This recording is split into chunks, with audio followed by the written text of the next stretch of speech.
اولاد حضرت ابراہیم علیہ السلام میں سے 3 انبیاء حضرت موسیٰ علیہ السلام، حضرت عیسیٰ علیہ السلام اور حضرت محمد صلی اللہ علیہ وآلہ وسلم کی 3 امتیں یہودی، عیسائی اور مسلمان، یہ تینوں قومیں شدت سے 3 شخصیات کا انتظار کر رہی ہیں۔ یہودی اپنی کتابوں میں بیان کردہ ایک شخصیت کے منتظر ہیں، ایک ایسا بے مثال بادشاہ جو اولاد داؤد اور سلیمان علیہ السلام میں سے ہوگا۔ وہ آئے گا اور ایک بار پھر اس دنیا میں حضرت داؤد علیہ السلام کی طرح ایسی حکومت قائم کرے گا جو پوری دنیا پر ہوگی۔ یہودی اسے اپنی کتابوں میں اپنے مسیح کے نام سے یاد کرتے ہیں۔ مسیح، مسیحا اور بادشاہ، حقیقت یہ ہے کہ وہ مسیح اور مسیحا آ کر چلے بھی گئے اور انہی یہودیوں کے ہاتھوں اذیتیں بھی جھیل چکے ہیں۔ یہ مسیح اور مسیحا حضرت عیسیٰ علیہ السلام تھے جنہیں یہودیوں نے شیطان کے بہکاوے میں آ کر رد کر دیا تھا۔ یہودیوں نے کہا اسے ہم کیسے بادشاہ مان لیں جو نعوذ باللہ کنواری مریم کے ناجائز اولاد ہے۔ یہودی دراصل ایسے بادشاہ کے منتظر تھے جو پیدا ہوتے ہی بادشاہ بن جاتا، اس لیے وہ منکر ہو گئے۔ پھر ان کی کتابوں میں ایک اور شخصیت کا بھی ذکر ملتا ہے جنہوں نے عرب میں پیدا ہونا تھا، ان کے دین نے پوری دنیا میں غلبہ پانا تھا، اور وہ بھی اولاد ابراہیم علیہ السلام میں سے تھے، یعنی نبی آخر الزمان حضرت محمد صلی اللہ علیہ وآلہ وسلم۔ کچھ یہودی سیانے نکلے اور وہ آپ صلی اللہ علیہ وآلہ وسلم کے دین میں داخل ہو گئے اور آپ صلی اللہ علیہ وآلہ وسلم کے انتظار کے لیے عرب میں آ گئے۔ باقی سب یہودی ان دونوں انبیاء اور رسولوں کو رد کر کے ابھی تک اپنے اسی مسیح کے انتظار میں ہیں جو ان کے عقیدے کے بقول ابھی تک نہیں آیا۔ اللہ پاک ان کو سزا دینے کے لیے مسیح تو نہیں بھیجے گا، البتہ ایک بہت بڑے جھوٹے یعنی دجال اکبریہ مسیح دجال کو ان کی طرف ظاہر کرے گا اور یہ فوراً اس کے پیچھے چل پڑیں گے۔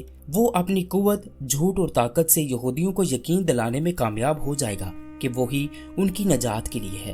دوسری منتظر قوم عیسائی ہے۔ ان کی کتابوں کے مطابق ایک ایسا وقت آئے گا جب فلسطین میں ہیکل کی دوبارہ تعمیر ہوگی۔ ہیکل کی تعمیر کے فوراً ہی بعد اینٹی کرائسٹ یا جھوٹا مسیح دجال آئے گا جس کو ختم کرنے کے لیے حضرت عیسیٰ علیہ السلام آسمان سے زندہ حالت میں تشریف لائیں گے۔ آپ علیہ السلام اس جھوٹے مسیح دجال کو قتل کر کے ایک بہت بڑی سلطنت قائم کریں گے جو پوری دنیا پر ہوگی۔ پوری دنیا صرف ایک ہی دین میں داخل ہو جائے گی، مسلمانوں کی کتابوں، قرآن اور حدیث کے مطابق۔ بالکل یہی عقیدہ مسلمانوں کا بھی ہے۔ تیسرے منتظر مسلمان ہیں، یہ حضرت امام مہدی علیہ السلام کے منتظر ہیں۔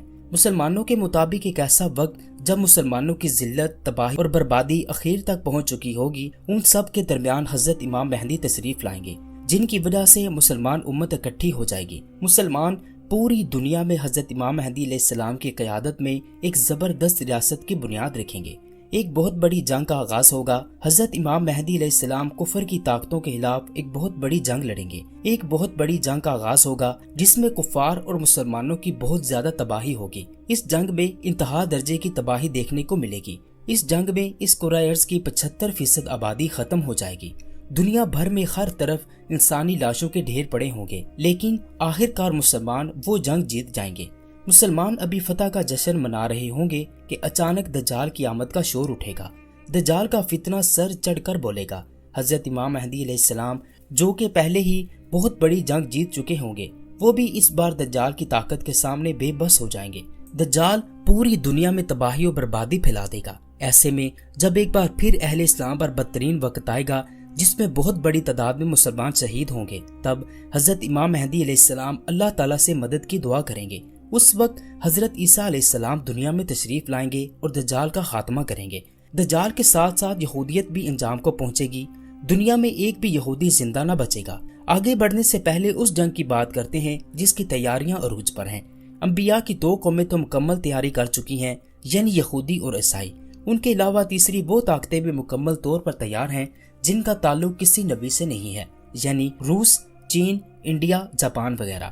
یہ سب طاقتیں معیشت، طاقت، اسلحے کے حساب سے پوری طرح تیار ہیں، جبکہ مسلمانوں کی حالت سب سے خراب ہے۔ ان کے اندر نہ اتحاد رہ گیا ہے، نہ طاقت، نہ مضبوط معیشت، بلکہ کچھ مسلم ملکوں کو چھوٹی موٹی جنگوں میں دھکیل کر راکھ بنا دیا گیا ہے، جیسے شام، عراق، لیبیا، مصر، اردن اور افغانستان۔ پاکستان کی معیشت کو تباہ کر کے مقروض بنا دیا گیا ہے۔ عربوں کو عیش و عشرت میں دھکیل کر ان کا تیل اپنے قبضے میں لے لیا گیا ہے۔ ترکی اور ایران پہلے ہی شکنجے میں کسے جا چکے ہیں۔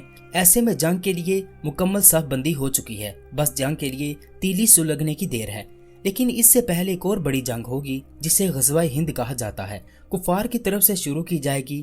یہ پاکستان کا بندوبست کرنے کے لیے شروع کی جائے گی تاکہ پاکستان یہودیوں کے ہیکل میں رکاوٹ نہ بنے، کیونکہ پاکستان واحد ملک ہے جس کے قیام کے پہلے دن ہی سے یہودی خوفزدہ ہیں۔ یہ جنگ انڈیا کی طرف سے شروع ہوگی جو پھیلتی چلی جائے گی۔ سچ یہ ہے کہ غزوہ ہند اور ملحمۃ الکبریٰ آپس میں جڑی ہوئی ہیں۔ جیسے ہی غزوہ ہند میں انڈیا کا بندوبست ہوگا، اس کے ساتھ ہی پوری دنیا کے ملک ایک ایک کر کے جنگیں شروع کر دیں گے۔ حیرت کی بات ہے کہ ایٹمی جنگ نہیں شروع ہوگی، لیکن جنگی طیارے، ٹینک، میزائل ایسے چل رہے ہوں گے جیسے آتش بازی ہو رہی ہوتی ہے، لیکن یہ آتش بازی پوری دنیا میں ہوگی۔